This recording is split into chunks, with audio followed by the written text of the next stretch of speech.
இந்த தமிழகம் நல்லா இருக்கணும் அப்படின்னா ஒரே ஒரு ஓட் பண்ணுங்க, ஒரே ஒரு ஓட்டு போடுங்க. இந்த வீடியோ தமிழக மக்களுக்கு தான் பார்த்துட்டு இருக்க ஒவ்வொருத்தவங்களுக்கும் நான் அந்த வீடியோ நான் சமர்ப்பிக்கிறேன். தயவு செஞ்சு ஒரு பெண்மணியாக ஒரு கட்சி நடத்துறது ரொம்ப ரொம்ப கஷ்டம். இன்றைக்கி கருத்து சுதந்திரங்கிற பேரில் கண்டவெல்லாம் கருத்து பேசிகிட்டு இருக்கேன். அரசியலை பற்றி என்னென்னே தெரியாது. உன் வேலையில் ஃபஸ்ட்டு உன்னால் வின் பண்ண முடியுமா? உன்னோட வேலை நீ பார்த்துட்டு இருக்க இதே உன்னோட துறையை சார்ந்த நீ உன்னோட வேலையில் நீ ஜெயிச்சு காட்டு. நீங்கள் பேசுகிற மாதிரிலாம் இங்கே ஈஸி கிடையாது. அரசியல் பண்ணுறது ஈஸிலாம் கிடையாது. தேமுதிக மேலே அப்படின்னா உங்களுக்கு வன்மம், தேமுதிக மேலே அப்படின்னா உங்களுக்கு வன்மம்னு கேட்குறேன். திமுக காரனாக இருக்கட்டும், இல்லை அண்ணா திமுக காரனாக இருக்கட்டும், இல்லை பாமக காரனாக இருக்கட்டும், யாரை வேணா இருக்கடா. நீங்கள் உங்கள் வீட்டில் ஒரு பொம்பளை இருக்காங்களா? உன்னை பெற்ற ஒரு தாய் தானே, தாய் தானடா. அம்மா இருக்கா, இல்லை கூட பிறந்த அக்கா தங்கைகள் இருக்காங்க. யாராவது அவங்கள பார்த்து தப்பாக விமர்சனம் பண்ணால் அவங்களால தாங்கிக்க முடியுமா? எங்களுக்கு அப்படி தானே கோவம் வருது. எங்கள் அந்நியரை பற்றி பேசுறதுக்கு யாருக்கு இங்கே அருகதை கிடையாதுடா. யாருக்கு அந்த ரைட்ஸ் கிடையாது. உன் ஃபேமிலியை பற்றி பேசுறதுக்கு என்ன ரைட்ஸ் எனக்கு இல்லையோ அதே ரைட்ஸ் உனக்கு கிடையாது. என் கழகத்தை பற்றி எங்கள் அந்நியரை பற்றி பேசுறதுக்கு உனக்கு அந்த ரைட்ஸ் கிடையாது. ரொம்ப மனசுக்கு கஷ்டமாக இருக்குது தம்பிங்களா நீங்கள் பண்ணுறதெல்லாம். புரியுதா?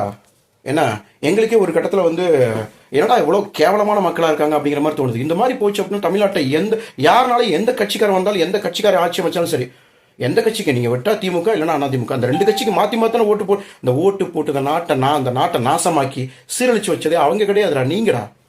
பேசுகிறேன்னா உங்கள்கிட்ட ஒரே ஒரு வார்த்தை கேட்குறேன்டா.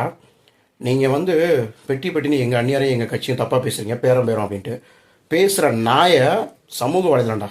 என்னால் அதுக்கு மேலே பேச முடியல. அந்த நாயே நிறையா டைம் நான் யூஸ் பண்ணுற மாதிரி இருக்கடா. நாய் ரொம்ப நன்றி உள்ளது. பேசுகிற ஈனப்பயிலா, நான் உங்களை பார்த்து ஒன்றே கேட்குறேன்.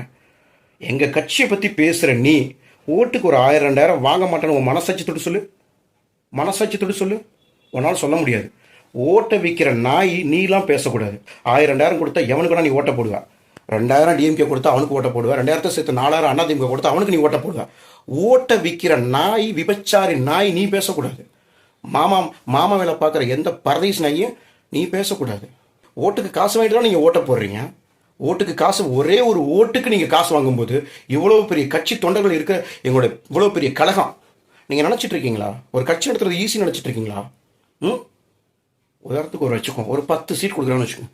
10 சீட்டில் உள்ள தொண்டர்கள் மூலிமா எங்களுக்கு ஓட்டை தான் ஃப்ரீ பண்ணி கொடுக்க முடியும். எங்கள் கூட கூட்டணி இருக்க தலைமைக்கு நாங்கள் ஓட்டு தான் ஃப்ரீயாக கொடுக்க முடியும்.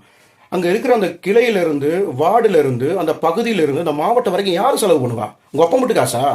நீயே தலைக்கு 1000-2000 வாங்கிட்டு பிச்சை காசு உனக்கு தூக்கி போடுறாங்க. பிஸ்கட் நாய்க்கு பிஸ்கட் போடுற மாதிரி கவிட்டு போயிடுற. உனக்கே அந்த காசு தேவைப்படும் போது இவ்வளோ பெரிய கட்சி நடத்துகிற எங்களுக்கு ஒரு 10 சீட்டு கொடுத்தா 10 மாவட்டத்துக்கு எவன் ஒப்பனா செலவு பண்ணுவா? யார் செலவு பண்ணுவா? நாங்கள் எம்எல்ஏ கொடுக்குறோம்ல, அந்த காசு யாரும் செலவு பண்ணுவா? என்னடா பேசிட்டு இருக்கீங்க கூட்டணி? இன்னொரு விஷயம், நிறைய நாய்களுக்கு அது புரிய மாட்டேங்குது. பேரம் பேசுறது